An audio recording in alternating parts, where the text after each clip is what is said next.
Well, I think for this piano, pretty much any repertoire would fit. Maybe especially nice to play on this piano would be some romantic repertoire. It's maybe Brahms.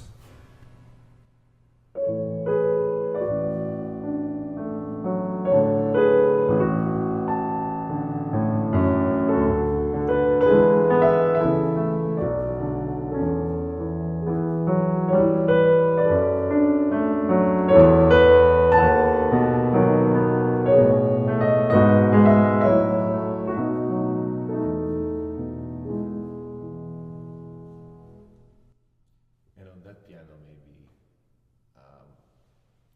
I don't know, maybe Haydn would sound quite appropriate.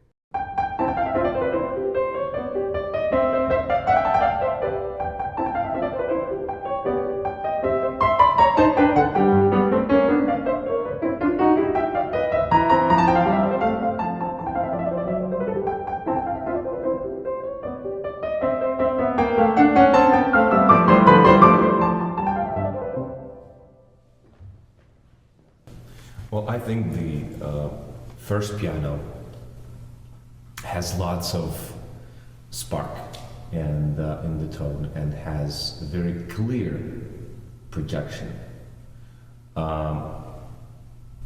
However, I think that piano is lacking a little bit of darker tones or half tones or quarter tones. However, the right piano, this one, I think the sound is more volumized and more richer. Has lots of shades and inside colors, and therefore, within one touch, you can actually get more different sound every time you touch the key. Let's say that Brahms piece, for example.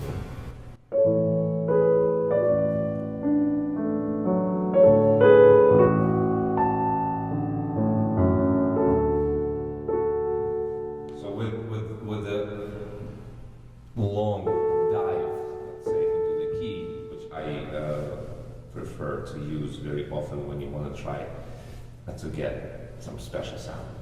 You have to always be very careful with this sound. It has better space inside, and therefore you can actually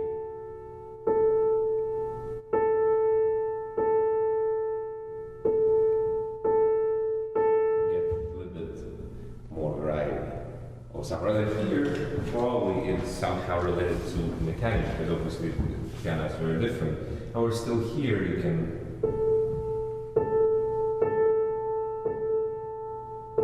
get difference, but not as many.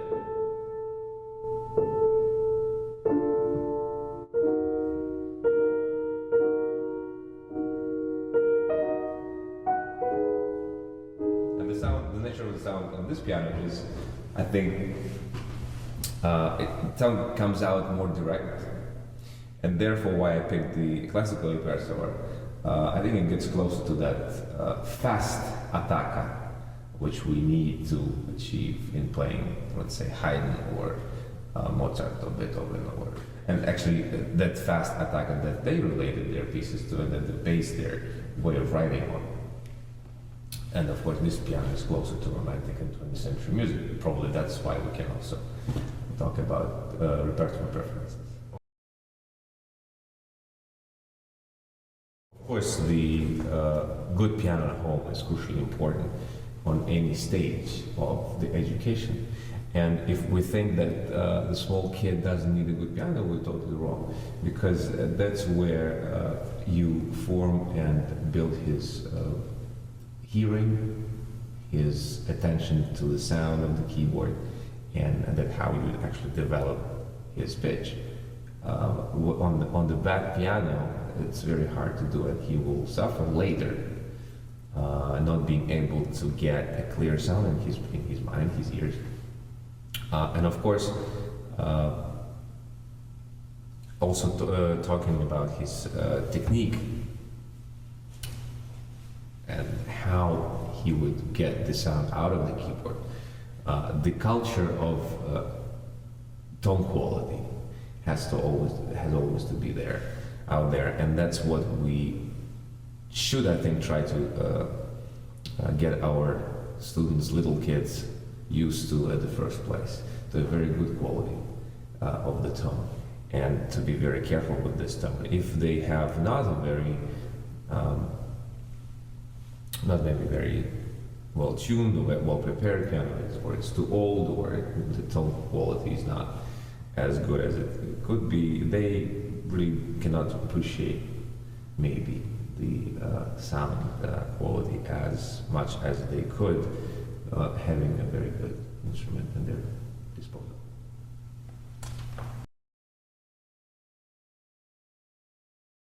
Yeah, the evenness of the tone quality actually is very important for the performer. And well, there are several kinds of, I think, of performers. Some maybe do not care as much about the sound as I do, but for me it's really important. And of course the evenness may distract you a lot during the performance, during the rehearsal, and of course when you rehearse you're trying to adjust your own playing to those weak spots of the keyboard, and of course that's the major issue. When you perform, you don't want to be distracted by any other substances except music. And if you have to face certain technical challenges such as uneven tone or difficult action or something similar, then of course you feel that you cannot really express fully what you've been working on and what you've been prepared to express. And of course we're hitting the wall where we're having issue not having our instrument with us all the time, as violinists do or cellists. And of course we have to be very lucky to have a very good piano. And the tone, that what we express ourselves with. We tell all the stories of all these pieces with the tone. And so if the tone is not even for the audience, who may not be professional audience in terms of knowledge of how this thing works, but for them even they would, not only the playing is you're getting distracted in your playing, also the audience is getting distracted by the listening, because they actually can hear all those accidents, we call them, that the pianist may experience, because obviously you have a choice: either you fully dedicate yourself into the performance, you dive in deeply into the interpretation, or you actually have to care about every single note that pops up and wakes you up out of the mood. So it's always a challenge.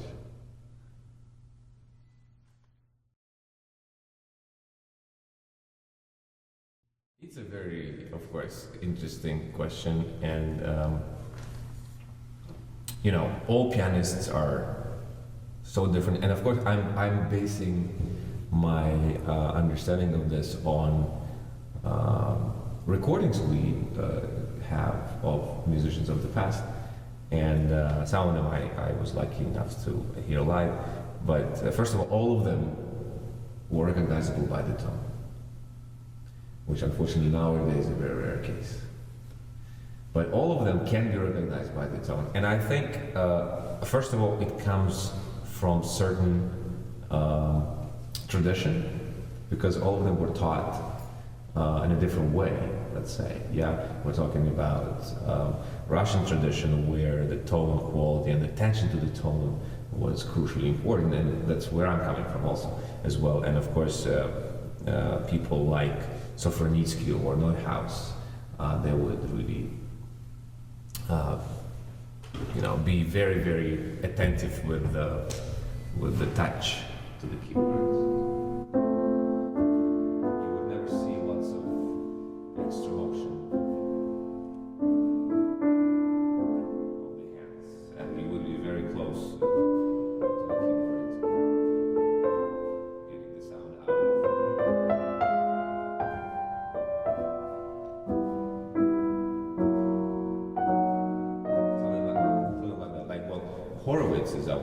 course, example when he actually can produce the sound that nobody can. The way how he produces the sound, nobody can actually do it. Also, he raises his fingers very, very, very high, and they're almost flat. And I mean, I don't know what can I play with this kind of fingering. I don't know.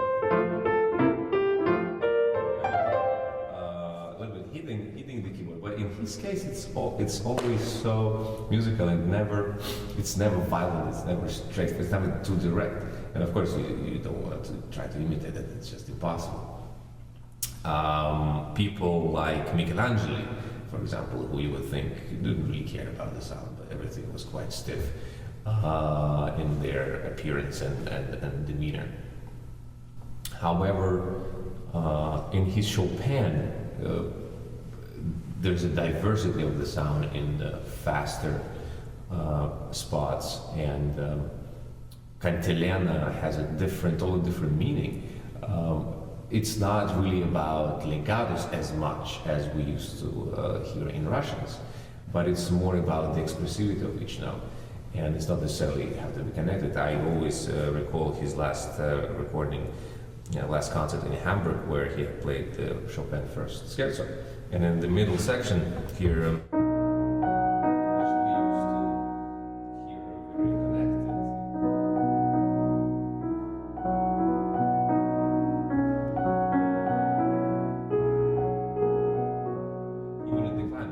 In his way, it becomes so there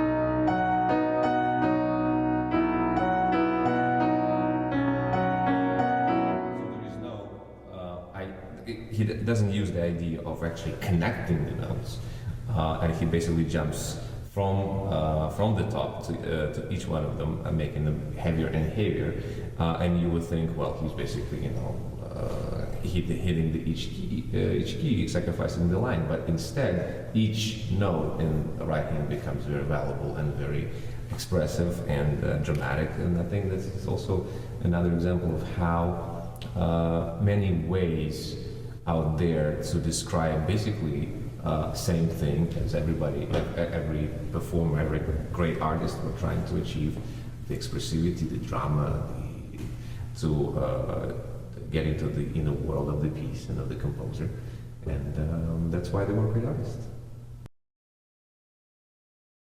Well, the perfect instrument. For me, of course, the evenness of the tone is very important. The evenness of the action. Big range in different colors and tones, deeper basses, brighter upper register. I don't like mellow midsection. I like, especially midsection, to be a little bit articulated, let's say.